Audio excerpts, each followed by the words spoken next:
Hey there, and thank you for joining me.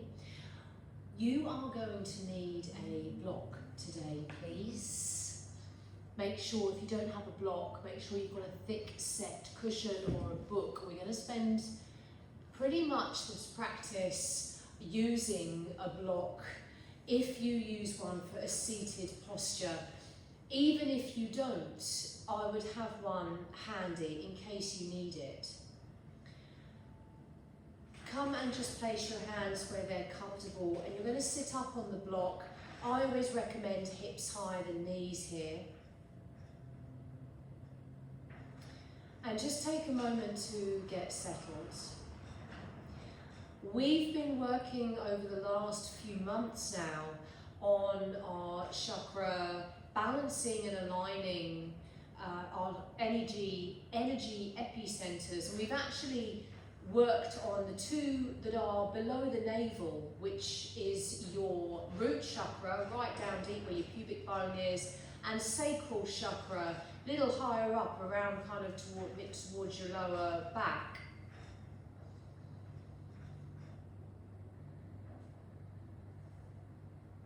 Now, last week we gave ourselves a little bit of a break, and we focused on a practice that was centered really around that, giving ourselves a break, like cutting ourselves some slack. Because with this deep focused work, it's helpful to break it up, to give us moments to digest, to really let what we're working on land, because it might be different to what we're used to. So nice deep breaths as you're listening. So remember, as you're working through this stuff with me, the technical term, the stuff, as you're working through it, remember that you do have last week's practice as a go-to. If you need to break up this centered energy epicenter work, you do have that to fall back on if you need it. You do also have the root chakra and sacral chakra part 1 and 2. So you might decide to dip in to part 1, but you could use that with the practice from last week if you wanted to mix things up.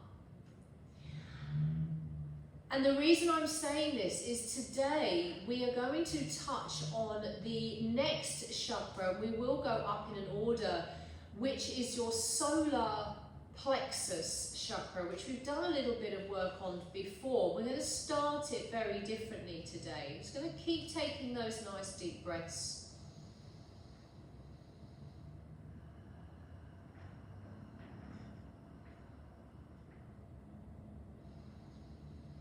Just grow a little bit taller.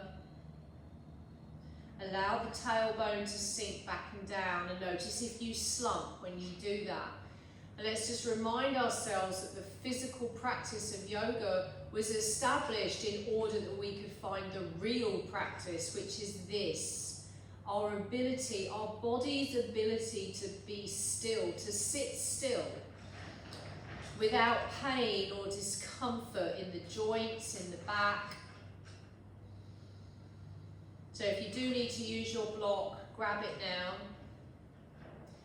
As we touch on solar plexus part 1, and what we're going to look at together today is the solar plexus location, but we will elaborate on this next week with a more physical practice. The solar plexus mudra, which is the hand position that we use. Very often you've probably seen a mudra like this, thumb and first finger touching. And also the chant, which is obviously the vocal chant that comes with trying to energize this particular energy epicenter. And we're going to use it next week in the physical practice also. So just another layer for you to see how you can access these parts of your body. And does the mudra, the hand position, the energy you create with your hands, and the vocal, the chant that you use, help you get there?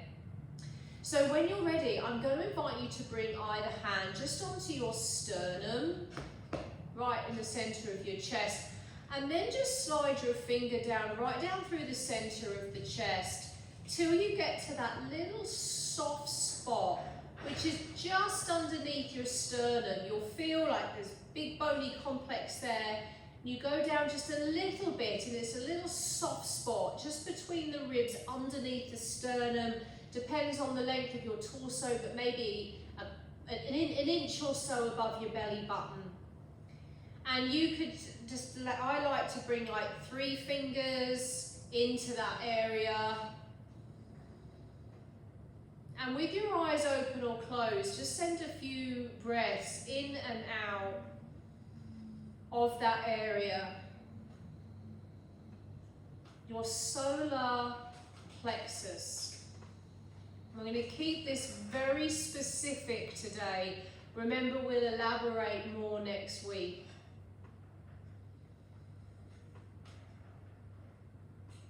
Imagine the colour yellow, and it's a bright yellow. Some people like to think like effervescent yellow. Really bright, gleaming sun. Maybe the yellow of a sunflower or a daffodil. Just as you're taking those few deep breaths, just to see if it helps you connect. Keep lengthening down through your tailbone. Notice if you're popping the ribs forward or the shoulders forward. When you're lengthening through the crown of the head, you're not taking tension into the ribs or the throat. Now come to release the hand when you're ready. Maybe like me, you're really lucky, you've got a little indent where you just had that pressure right in the solar plexus. Now come with me as we create a mudra together. With both hands, bring your thumb and first finger together. And then bring your ring finger and thumb together. So you'll have your pinky middle finger free. So you're finding the connection with thumb, ring, and index finger. And then stretch the other fingers away, but keep them not tense so that you might find they bend.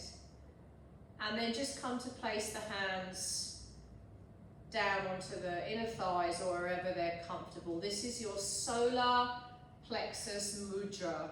I mean, maybe if it helps you, you could try and find a little bit of activation through the wrists. If you need to release the mudra to do that, feel free.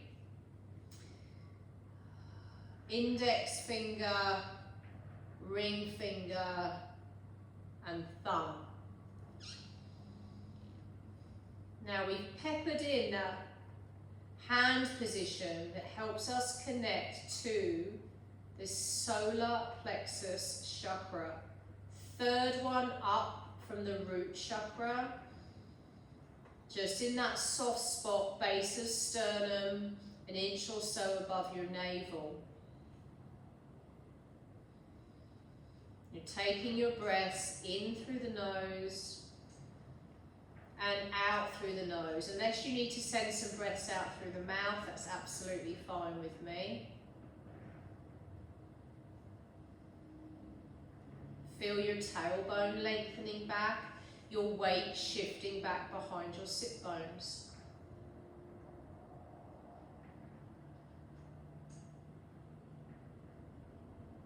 Breathing into the solar plexus.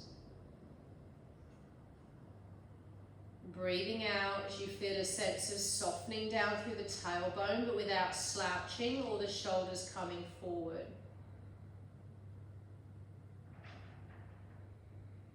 Relax your jaw and your tongue. Relax your facial muscles. So last but not least here, we're trying to allocate and help us activate or start that initiation of activating solar plexus. We are going to add our chant.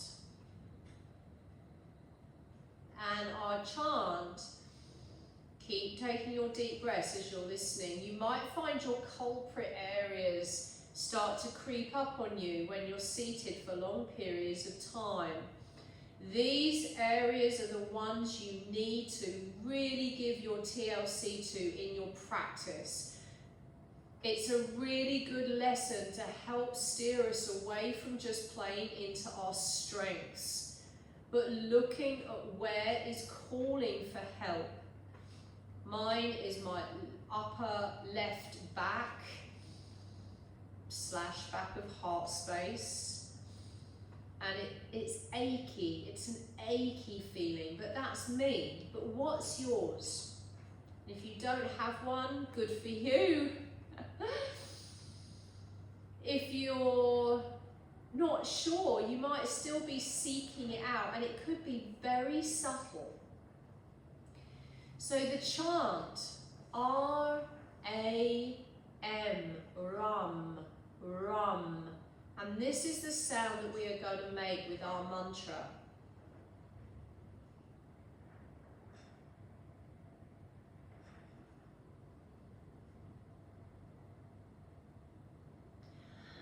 In a moment, I will start. We'll be taking a breath in and then chanting the rum sound. It doesn't matter if you're not exactly with me, if your breaths are shorter or longer. And in fact, overlapping one another is pretty nice in terms of flow, the flow of the energy. So you might find we overlap, and that's okay.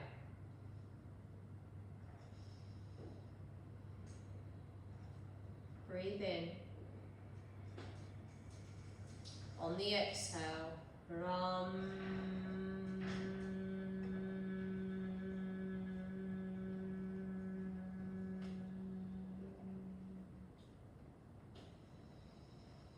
Rum.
If you have more time or you want to continue the chant, then just pause me. I'm going to invite you to release the mudra when you're ready and just let yourself sit. Notice if you start to sink. So you're sitting up nice and tall. You're using all those muscles that we worked all around your root chakra, sacral chakra, core, pelvic floor, lower back, all helping now to support your ability to sit tall and present, connected to solar plexus chakra. Otherwise you'll start sinking, you'll collapse into that.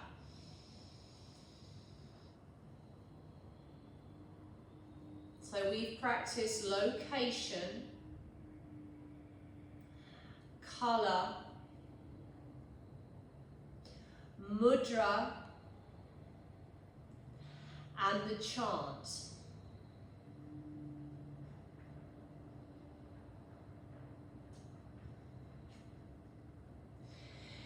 If you are able, I would recommend practicing that chant for at least another 5 minutes. If you are engaged in this opening part 1 to our sacral chakra revisited, and you want to move into a more physical practice just now also,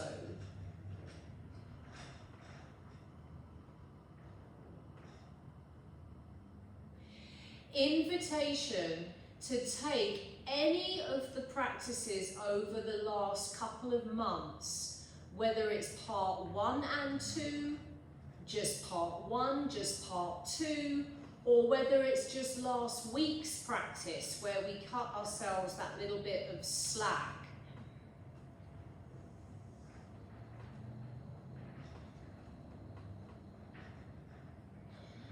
But you can most certainly start your practice with this. You can use one of the other practices from this year in between, and maybe even finish with this.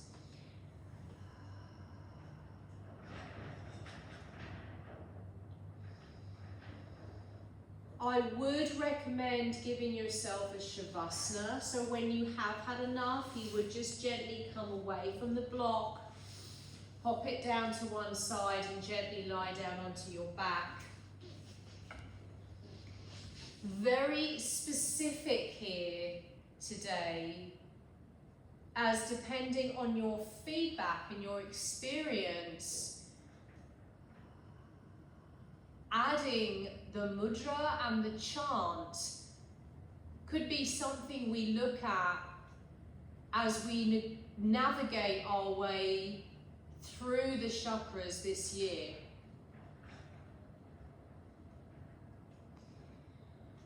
Now is time for rest. That's where the real healing is. And also to allow what you've just done to sink in. Solar plexus chakra, the color yellow.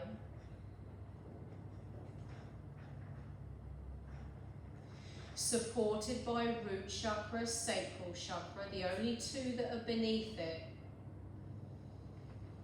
Now and again, remembering your mudra. You don't have to practice it in shavasana, but maybe just being mindful of how that felt. The energy that you have in your hands. And your chant of Ram. From my solar plexus to yours.